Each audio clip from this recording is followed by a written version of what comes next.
അസ്സലാമു അലൈക്കും വറഹ്മത്തുള്ളാഹി. പ്രിയപ്പെട്ട കൂട്ടുകാരെ, നിങ്ങൾക്കെല്ലാവർക്കും കഥ കേൾക്കാൻ ഇഷ്ടമാണോ? എന്നാൽ ഞാനൊരു കൊച്ചു കഥ പറയാം. മനുഷ്യനുള്ള കാലത്തോളം കഥകളുമുണ്ട്. കുട്ടികളായിരിക്കുമ്പോൾ ഉമ്മുമ്മമാരിൽ നിന്നും കഥകൾ കേട്ട് ഉണ്ടും ഉറങ്ങിയും വളരുന്ന ബാല്യം, അതാണ് നമ്മെ ഓർമ്മപ്പെടുത്തുന്നത്. എല്ലാ കഥകൾക്കും ഒരു ഗുണപാഠം ഉണ്ടാകും.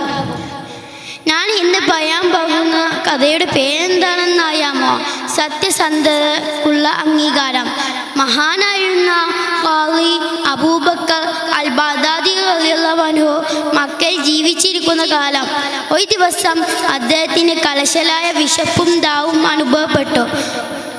കയ്യിലാണെങ്കിലോ നയാ പൈസ പോലും ഇല്ല. അദ്ദേഹം വീട്ടിലേക്ക് നടന്നു. വഴിയിൽ നിന്ന് ഒരു പട്ടുകൊണ്ടുണ്ടാക്കിയ സഞ്ചി ലഭിച്ചു. അത് തുറന്നു നോക്കിയപ്പോൾ മറ്റൊരു പട്ടുസഞ്ചി. അതും തുറന്നു നോക്കിയപ്പോൾ നല്ല വെട്ടി തിളങ്ങുന്ന ഒരു മുത്തുമാല.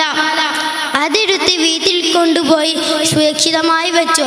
വീടും അങ്ങാടിയിലേക്ക് തന്നെ പോയപ്പോൾ ഒരു വൃദ്ധൻ കയ്യിൽ 500 ദിനാറും പിടിച്ച് വിളിച്ചു പറയുകയാണ്, ആരെങ്കിലും എൻ്റെ നഷ്ടപ്പെട്ടു പോയ മുത്തുമാല തിരിച്ചു നൽകിയാൽ അവർക്ക് ഞാൻ 500 ദിനാർ നൽകുന്നതാണ്. ഇത് കേട്ട ബഗ്ദാദി അദ്ദേഹത്തെ കൂട്ടി വീട്ടിലേക്ക് നടന്നു. മാലയുടെയും സഞ്ചിയുടെയും അടിയാളം കൃത്യമായി പറഞ്ഞു കൊടുത്തു.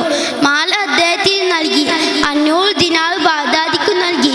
പക്ഷേ അദ്ദേഹം അത് സ്വീകരിച്ചില്ല. വഴിയിൽ നിന്ന് കിട്ടിയ വസ്തു ഉടമയ്ക്ക് തിരിച്ചു കൊടുക്കൽ എനിക്ക് നിർബന്ധമാണ്. കുറെ നിർബന്ധിച്ചെങ്കിലും അത് സ്വീകരിച്ചതേ ഇല്ല.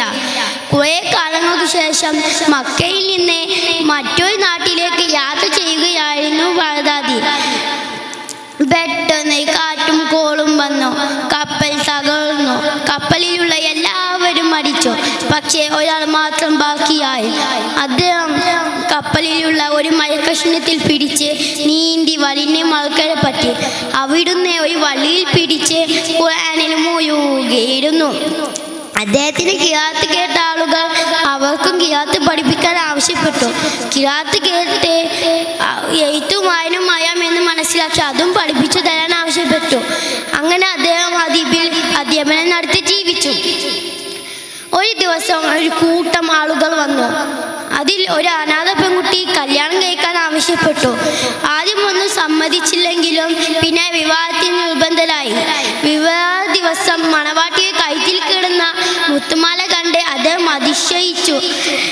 എനിക്ക് വഴിയിൽ നിന്ന് കിട്ടി തിരിച്ചു കൊടുത്ത അതേ മുത്തുമാല. അദ്ദേഹം അതിലേക്ക് തന്നെ നോക്കി. ഇത് കണ്ട നാട്ടുകാർ അദ്ദേഹത്തോട് ചോദിച്ചു, നിങ്ങളെന്താ ആ മുത്തുമാലയിലേക്ക് തന്നെ നോക്കുന്നത്? മണവാട്ടിയെ നോക്കുന്നേ ഇല്ലല്ലോ. ഇത് കേട്ട ബഗ്ദാദി അദ്ദേഹത്തോട്